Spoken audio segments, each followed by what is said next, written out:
So, I'm a bit late, unfortunately, and more late because I should have done this like a while ago, but either way, a new update happened, and to talk about it, there is a weapon for Ballistic, a new animation, new things, and also, of course, exotics. But the only reason why I brought them out is because, well, unfortunately, their attachments don't match the aesthetic. Once again, I don't know why they do this. It's just wonk. And both guns, by the way, their magazine doesn't match the aesthetic. Well, for one, this one doesn't load in for some reason, but I'm pretty sure its magazine doesn't even load in actually. But yeah, even though they're supposed to be, attached to this gun, that gives me more theory, well, more to my theory that mods were supposed to happen that season for this chapter, of course. I mean, considering there's custom-made iron sights when you spawn in the original Bell Precision SMG, and there is a barrel underneath it that has a muzzle that's covered up by the suppressor, you know, just more to my, oh, not that one, just more to my theory. So, now let's talk about the new ballistic animation and new gun. But first, I do want to mention that this does have first-person rigging, but it is a little bit broken because it's a shotgun, and someone out there doesn't really like shotguns in first person, which is kind of fair. But either way, now properly to the new ballistic stuff. So the Enforcer got a new reload animation. Don't know why. Slightly hate that it did, but I'm not mad because the animation is good at least. But now that means that it's completely different to its Chapter 5 counterpart, which means that maybe future weapons will be different than their Chapter 5 counterpart, but I won't be mad if they look more close to their actual real firearm, you know? It's like if the Scar had a bolt release and the drum gun had a mag release and also had a little bit of a change in its mag size to be a little bit less because 80 rounds is too much for that drum. And it's not for balancing reasons. I am personally just wanting it for realistic reasons. But yeah, the animation, fire. I do like it. There's no mag release that they touch because again, some of these weapons don't have mag releases. But it's very cool, and I will show you its first-person animation. Well, third-person animation, but I gotta talk about this. It's the only gun with a camera shake. Hopefully they remove that, because that's not how you make first-person games epic. That's not. I've played millions of first-person games, and none of them have a camera shake when you swap weapons. That's not how you do it. This first-person camera already feels weird, especially since there's no special like sensitivity change. You have to use your third-person sensitivity on it, and it's kind of fine because I mean, I'm not too upset with my high sense, but like either way, you know, doesn't hold wraps properly. Also, this is how it should look because it's the original Valve Position SMG.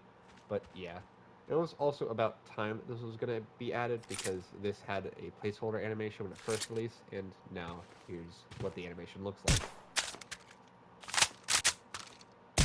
You yank it a bit too much, but it's a very good animation. Maybe one of the hired ex Warzone devs made this animation, or at least helped with it.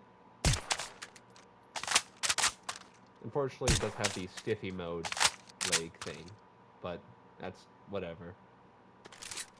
And for the final thing, you can actually see through the scope. Like, when you're not aiming in, you can see through the scope, and that's actually very cool. I never thought that they'd add this, and they did. And it makes it a lot better and, you know, more immersive, quote unquote, because it used to just be like you'd see through it, and that's kind of it. Like, you wouldn't see through the scope itself, you'd see through like the actual material of the scope, you know? I don't know how to explain it, but it wasn't good looking, but what they had sufficed. And this also kind of works with the pre-existing weapons, mostly the ones with attachments already, of course. So, to end this section off of the video, let's show the animations in third person. So, for some reason, when you aim in, you hold it a little bit angled, the Enforcer AR. Don't know why.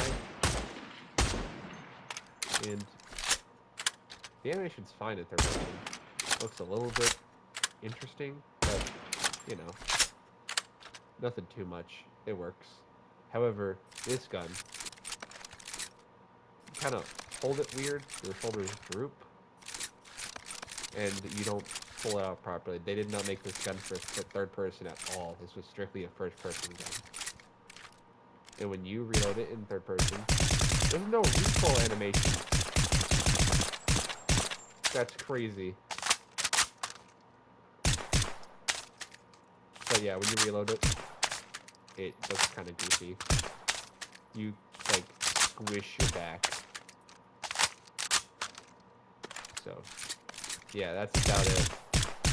This gun was not made with third person in mind, which is kind of funny considering they could just use the third person animations from this gun.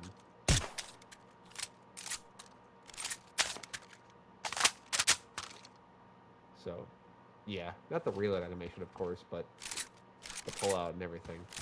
So that's about it for this part of the video.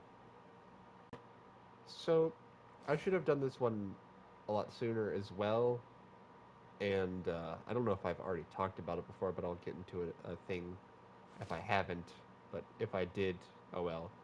Either way, uh, I think I might have already talked about it, but either way, it don't matter. I'll re-talk about it.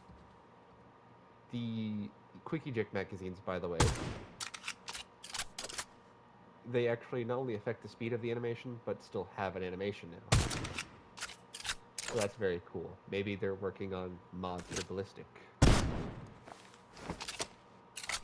For some reason, it's on this gun, which I kind of hope they don't do, but then again, this weapon has it, and it still has the old Enforcer animations, so, you know, I still kind of want them to fix this gun's reload animation, because it's just too shaky a little bit.